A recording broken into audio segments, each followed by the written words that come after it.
Still travelling along the motorway. Still morning. 10 o'clock.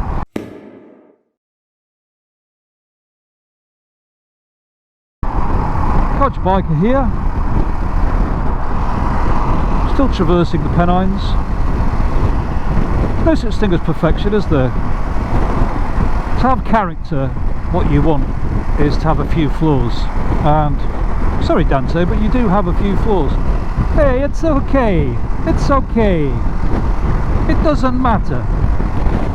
No, it's okay. First of all, when you're on the motorway, doing as I am, motorway speeds, high altitude, into a headwind, wind management on the stock bike is not superb. Could definitely be better. And it's not the wind. I don't care about the wind. The Royal Enfield just got smooth air blast. It's actually quite noisy. It gives you a headache. It can shake your head, I found, on the standard screen. Anywhere above 60 miles an hour. Now, a lot of it seemed to be the mirrors, which I really liked, but you can see I've taken them off and put folding mirrors that I could adjust. And that reduced it quite a bit. I've also got a WRS screen on here now, which has reduced it further, and if you're eagle-eyed you'll see that I've got these deflectors, which I didn't like. I thought I'd just try them out, but I have to say they do work. Whether I can live with the looks of them or not, I don't know, but I've got a long trip today, 200 odd miles, and I've put my AGV helmet, non-peaked helmet on to reduce the effects of turbulence, but it's still not perfect. It's a lot better. I'd say 75% better than it was. It's good enough for me. If you're riding the trails or you're just going locally, then it's not a problem. As I say, it's above 60 miles an hour. So that's the first flaw. Second flaw, not really a flaw, just the law, I guess. The sound, there isn't any. It's a bit sewing machiney. But you know what it's like when you get a bike. I always say the same thing. I probably won't bother with an end can on this one. Well, I think this bike would benefit from an end can, not on looks or even weight, because it's got quite a shapely end can from stock. I don't want a full-on blast booming bike, and I know people are going to say it's not the end can, it's the catalytic converter. You may be right, but from my experience I've found that a third-party end can even can just give you a nicer tone. I don't really want more volume, I want a nicer tone. It's a bit sewing machine. You can hear the engine, but you don't hear anything coming from the end can. So I think an improvement in sound could be made. I've been looking around, it's a Ducati, isn't it, so very expensive. There's no way I'm getting a Termione or anything like that, or an Akropovich, whatever. But I do quite like the look of the Arrow end can, which has got yellow on it, which will pick up on the yellow of the rear suspension. Maybe. I'm not a designer. I usually ask Campbell 01 about things like that. Maybe I've learnt. I'm sure he'll tell me. So yeah, the sound isn't brilliant, so that would be a fault or a flaw.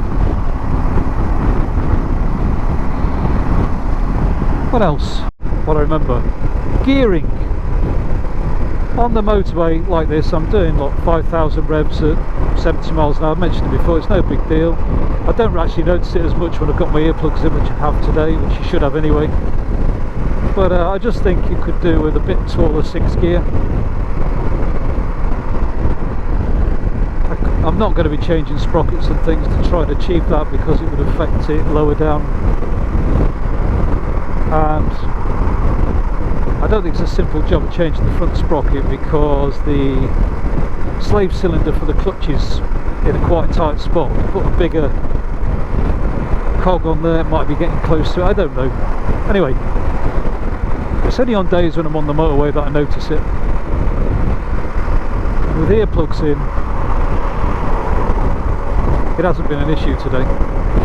And I would have said, you know, a 7th gear, probably unlikely, but a slightly taller 6th gear would be a good thing, just to bring the revs down, to say, look, I'm just over 5,000 revs now at 72 miles an hour, indicated, 68 on the sat-nav. So I think that should be about 4.5 in the 6th. That's just another little niggle. I'm not actually going to bother to change that. I'm quite something I can live with. If he was on the autobahns in Germany, well, this wouldn't be the bike for that anyway, would it really?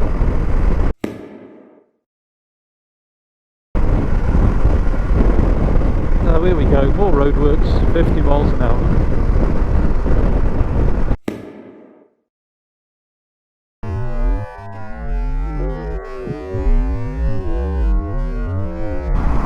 Oh yeah, I find the Ducati interface a bit of a pain in the backside. I have to say that using the cruise control is a doddle. You just turn it on, set it, and it's very intuitive.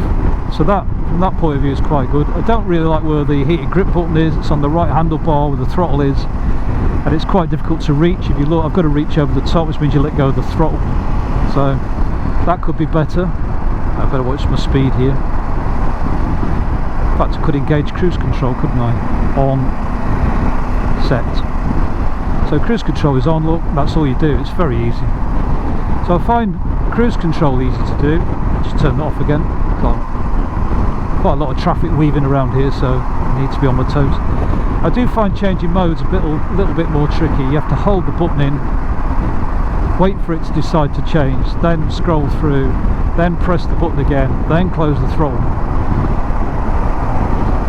Just find that a little bit less intuitive than, say, the old KTM system with the 4 arrows, which I notice quite a few manufacturers, KTM, Triumph and others, have adopted. I quite like that. It's just a more intuitive way of doing things, but that's the Ducati way.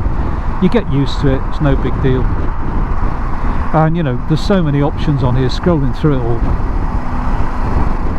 You don't want to be changing too much when you're going along, particularly in this situation. I'm getting cut up from the inside and the outside as people want to go to Bradford. Well, I don't blame them. If that's where they want to go, then they want to go off there, don't they? But could prepare a little bit better. So yeah, the interface on the left hand side and the heat grips buttons needs a little bit to be desired, in my humble opinion, as an owner and a rider. But then again, I had an NT1100 and people complained about the buttons on that, and there were a lot, and I soon got used to that. In fact, I found because there were so many buttons, it was actually easier in some ways to use, because you didn't have to go through menus as much. But there you go. The seat, well, it's not too bad. It's a dirt bike style seat. I've got the low seat on, so mine's probably a little bit less comfortable than the stock one would be for longer distances. But I don't find that too bad. It could definitely be more comfortable, but then it's going to be taller, so I find with the low seat I prefer the compromise of having more control touching the ground, particularly in traffic, than the comfort of the high seat. I'll probably put a mesh on at some point. I quite like a mesh seat. As I say, this bike gets quite warm when you are stuck in city traffic. Not on this 50 miles an hour, it's fine. So you know, there's not a lot of insulation through the seat. A mesh seat might just give you a bit of airflow through there. I've got one actually that I had on the NT1100, it's probably fit it. I may try that at some point. And then last but not least, although it is a lot better, I don't know what it was like. I can imagine it was quite tricky for the early adopter of this bike. Trying to get spare parts are so expensive. Ducati parts are an absolute fortune. Their spotlights, for instance, alright, it integrates into everywhere else. I think they're about 500 quid. My spotlights, which I bought off Amazon, 18 quid. So Ducati parts are, for this bike, are not as plentiful as other bikes. A bit spoilt with the Royal Enfield because you could get so much. You could basically build a Royal Enfield in spare parts if you wanted to. But you know, you can get Temu stuff. I don't really like using that. I'll be honest, I didn't buy the WRS deflector because I thought I would like it, so I bought the Temu one, which is 20 quid, and I have to say it works. So yeah, just basically it's a very expensive bike, isn't it? It's expensive to service, it's expensive to run, it's expensive to buy bits for, it'd be expensive to get fixed. But hey ho, sometimes in life you get what you pay for, and I was just about able to pay for this, and I'm happy. I have no buyer's remorse so far, that's all I can say. So on that note, as you can see, I'm in the British traffic. This is what it's like around British cities, pretty normal. This is not because there's been an accident or anything, this is just what the traffic is like. So, I'm going to pull over, get myself a drink of water, walk about, and then get back on the road. So there's my few characterful things that I would like to change on my Desert X, or which I have changed actually. Hello, Codge Biker is